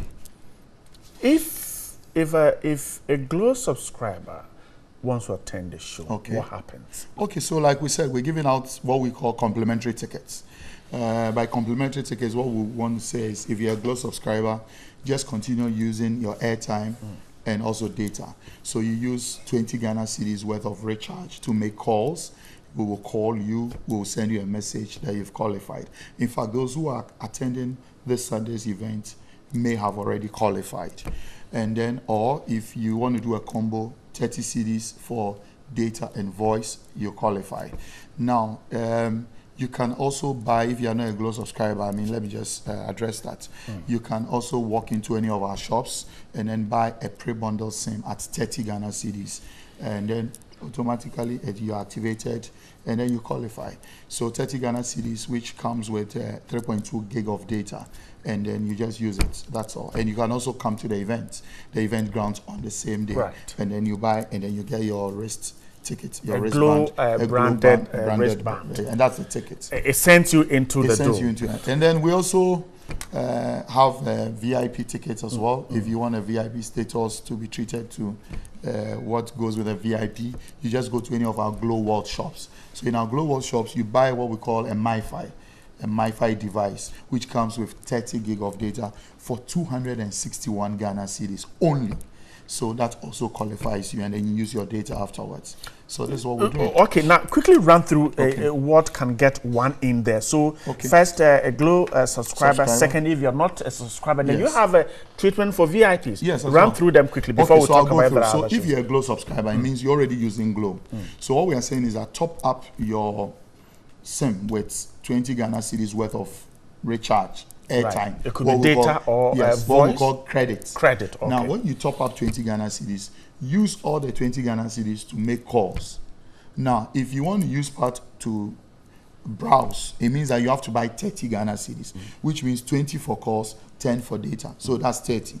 Now, if you are not a Glow subscriber, because we're doing this for the friends of the brand, for all Ghanaians. So nobody should get us wrong and say that it is only Glow subscribers who can attend. If you are not a Glow subscriber, we are asking you to come and buy a SIM, a pre-bundle SIM, going for 30 Ghana cedis. And it comes with 3.2 gig of data. Straight away, you qualify to enter. You understand? Then we're also selling devices in our shops. A device that also has a SIM inside. Glow mobile shop. A SIM with a device, and the SIM has 30 gig loaded on it, and it's going for 261.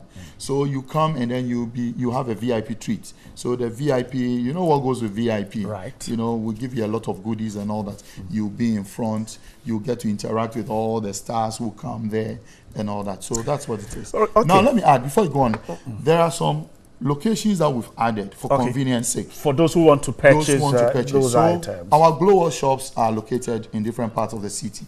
There's one at Ring Road here, just behind us. There's one at Makofi House. Around the Nima Police Station. Nima Police Station. So it's in between EcoBank and Carbank. Right. We sit in between. And then, we are at Makofi House. Just after Papa, it's on your right. East Legon, main East Legon Street, coming from, from Okponglo, all the way down. Glow World is on the left before what we call American House, the American House traffic light, or in Tema you can purchase one in Community 1 around the bank enclave where all the banks are. So these locations are there. Now we also have some other out of sight locations. Airport Shell is one. Max Smart at 37 is one. Bachona Total is also another location. Then when you go into the malls, Silverbird Cinema in Accra Mall is one. Silverbird Cinema at West Hills Mall is one. Now, Smiles Phone Shop, Kotoka International Airport Arrival, you see that shop there. You can also purchase one, as well as Junction Mall. So we spread out the locations. Yes, at Nungwa. Just to get people the opportunity to be able to get onto the show. Purchase and then Kamika, before I speak to Caesar to wrap up the conversation. So on Sunday when we're coming, how much glue should we bring in order not to get our ribs completely shattered? Well, I don't know. Maybe we should try and then bring a glue factory, because I can't really say with certainty how much you need, because I'm not going to be the only one doing the rib cracking. Right. My colleagues are on Basketball DKB, Foster Romanus, Senator from Nigeria, Salvador from Uganda. Yeah. So I can't guarantee how much glue you need. You need a lot. Maybe we should be thinking of putting a factory there. Exactly. So when your rigs get cracking, you go and mend it. Kati, let's wrap up. So apart from Sunday, other shows up? Yes, we have other shows coming up. Apart from Sunday, there is also the Mega Music coming up on the 22nd of September. Right. So there's a music one as well, a second one coming up. And then on 20th of October, we round it up with a combo. So we have Laughter Fest, Mega Music, one night, one location, all these guys, till daybreak. And that's on October 20th. And I can attend all the shows if I have done all these. Yes, that all you, these. you Because spoken when you about. qualify, you qualify for 2 shows within the month. Okay. So this month, those who have qualified, they're going to go for the Laughter Fest as well as the Mega Music. Then in October, you can also qualify for the huge one. I'm grateful. Chemical, let me give you a last word for your fans who will be there. And then though I'm not dying yet, my last message before I leave here, I mean, come and witness a great stand-up from Ghanaian and Nigerian, as well as Ugandan comedians. So please, don't miss it. Be there on all time, right. especially. Okay. And that's it. Chemical, he will be at the Glow Laughter Fest, and the head of retail sales at Glow Mobile, Kati Caesar. The two were my guests this morning. The show is on Sunday. Be part of it. Stay here. There is more after this.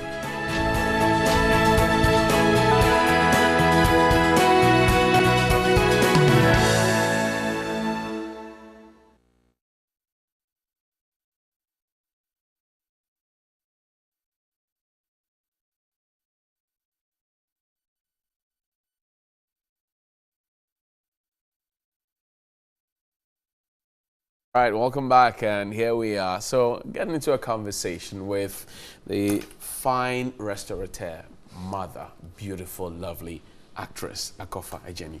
Good to see you again. Yeah, nice to see you. As always, looking wonderful. God is good. I have missed my my Gary photo and my tilapia at Fafali. So you'll pay a penalty for that. It's just here. You should come. I know, right? I know. How's the business going? Not as well as I want, but if you start coming and bring more friends, it will get better. Well, So it's been only like 3 months. 3 months. Only. So how do you want me to live? I take the charge. I take the charge. You should come for lunch every day. I see. But there's a brand new one, Lucky, that's come up. That's premiering. It's premiering tonight at Silver Bay Cinema, 7 and 9 p.m. You're coming, right? I am. How was it working with all the others? You're a pro.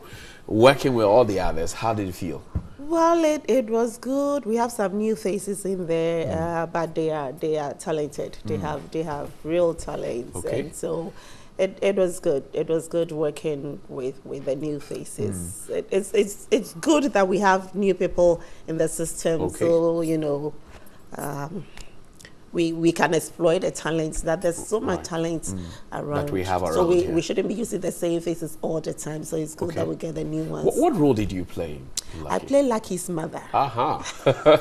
I play Lucky's mother. Lucky is this happy-go-lucky guy. You know, he's always lucky. I think that the name was had an impact on him because he gets into trouble, but then he gets lucky, and you know, something that if it had happened to you would have been bad. It happens to him, and then he's able to get out of it. So he was always lucky in the film. And you were the mother of that lucky person. I am the mother. He always comes to me, get money. Lucky is a very kind person, very generous. He's the type that would give you his money because you need it, and come back to me.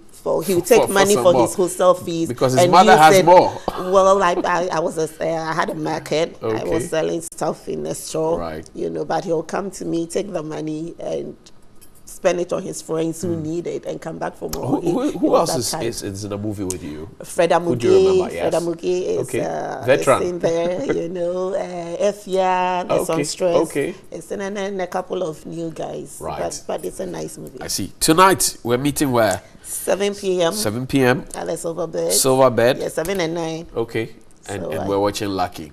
Yes, and it's a true story, so you should come see it. Everybody come see it. Yes, it's a true story. It happened when the writer was in the university. It's something that really happened, and so he used it for. You blend your colors so well. I mean, look at the picture on the television. Babina has been giving you close shots, solid. Really? But you don't expose a lot of flesh. These young ladies who are exposing all the flesh on their bones, and yet they aren't looking as pretty as you are. What's the secret? What do you tell them? You don't really have to show off flesh to look beautiful. You know, I do wear short stuff, but then you should know where you're wearing that to. It depends on the kind of the environment, the kind of friends that you're with. So you should know where you're going and dress appropriately for it. You know, showing off flesh really doesn't turn you guys on. I really don't think it does. I don't know. What does it turn you on? I mean, you can be clothed nicely, even if I cover my hair. Right. You know, I think I still look beautiful. Exactly. So maybe we should tone down. Is it a generational thing?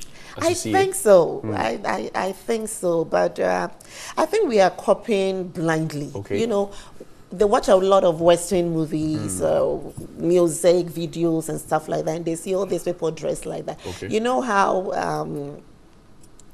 Say it. I don't call myself a celebrity, but people look at celebrities and they are their role models and they try to dress like them or start copying what they do. So people watch all these movies and musical videos and think that that's the thing and they start dressing like that. They forget that it's a movie and that we are dressed for a role.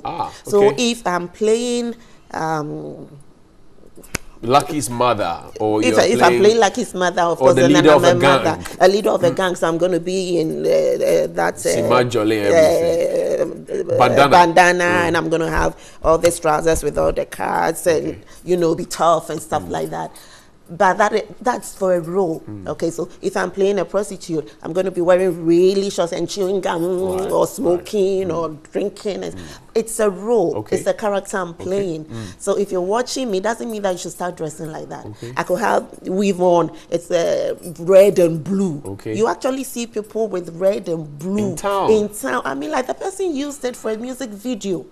That same person you see in town, it's not dressed like that in real life, you know. But they see these things and then they start copying. So maybe we should go back to the basics, to who we are. I think that we are forgetting who we are, where we come from, and where we want to go, you know. And that's why it's very important that we use a film to start teaching these things again, you know, steer our people back to the right path, because I think that we are losing scripts that will really educate people. Are they writing scripts that educate people? We need, we need capacity building. From you know. So we are talking that we need the National Film Authority to come to be. We need it to start working. You know, so if we have the National Film Authority, all these things, we'll start debating it, we'll start doing, we'll look for the money wherever it has to come from. That we need capacity building. The script writers, the producers, the directors, they need training because there has been a gap. There's been a gap.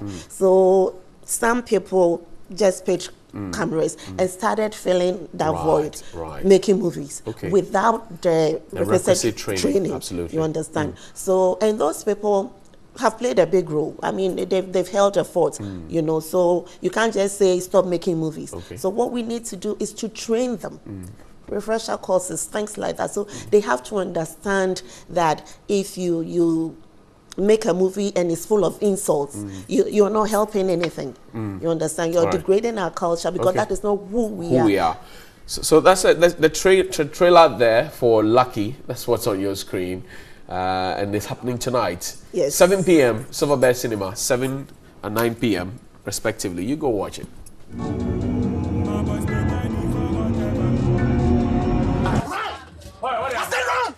Charlie, I be lucky. Me and my guy were the other way with the wrong things. Sake of one top Twitter girl can follow man. We rush go set date. We two are with this. Hostel fee self make long. We roam everywhere for a crowd to find money. Yawa song. The girl too they believe your boy, so we know if we do yawa. You be safe. Babes, you know I'm not about that falling in love bullshit. I'm just trying to have some fun. Fuck I look like. And there we go. So this evening is happening. Akofa is going to be there. All the stars are going to be there as well. Tonight, we can't miss it. But I'm curious, as we wrap up, you said you don't call yourself a celebrity. Why? You dance, you act, you sing. A lot of people don't know those parts. They only know that you act. But you say you're not a celebrity. There are people who have just one hit song and they say they're celebrities. I do. This is what I do. It's my profession. Okay. You're good at what you do, right? You are a star at what you do. Thank you. Okay. There are so many people who do their work so well.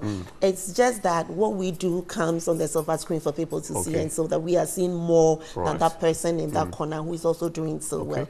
I think that it's for people to judge what you do, and if they think that you're a celebrity status, you're a celebrity, but not for you to say you're a celebrity. I don't go around calling myself. I see some of them introducing themselves as superstar, celebrity. I say, oh, okay, you know. But I didn't start acting because I want to be a celebrity or because I want to be a superstar. Okay. So if it comes, that is great. And if people see me as such, I thank God and I thank Councillor, a lot is coming up. I know Babina wants us to go.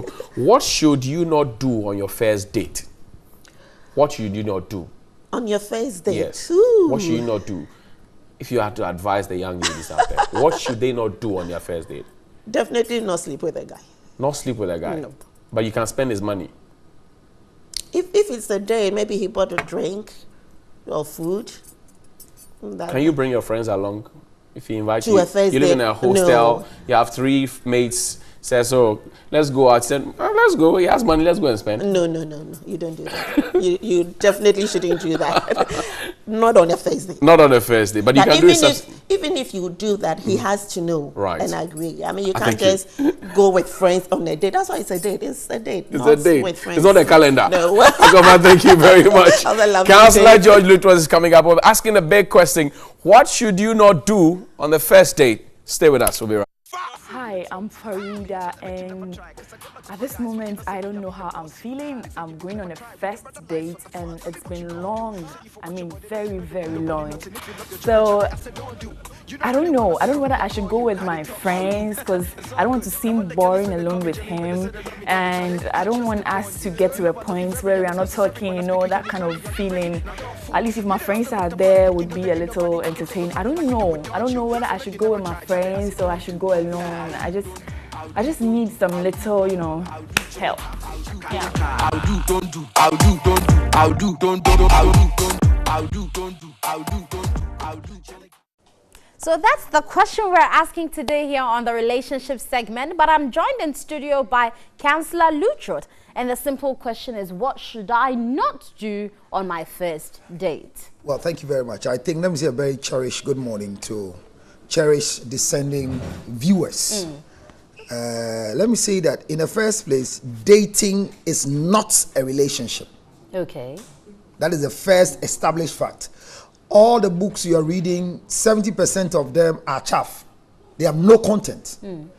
And the other thing is that most of the books that they write for us to read in this part of our world, Africa, specifically Ghana, they are not applicable. Okay. You have a book like Complete Dating, Complete this. It's not applicable because most of the examples they give, sit with a friend on a park and then have fun. Ghana here, the only park you have is therefore Sutherland Park, full of mosquitoes. Before you leave, you have malaria to die early. So most of the things are not applicable.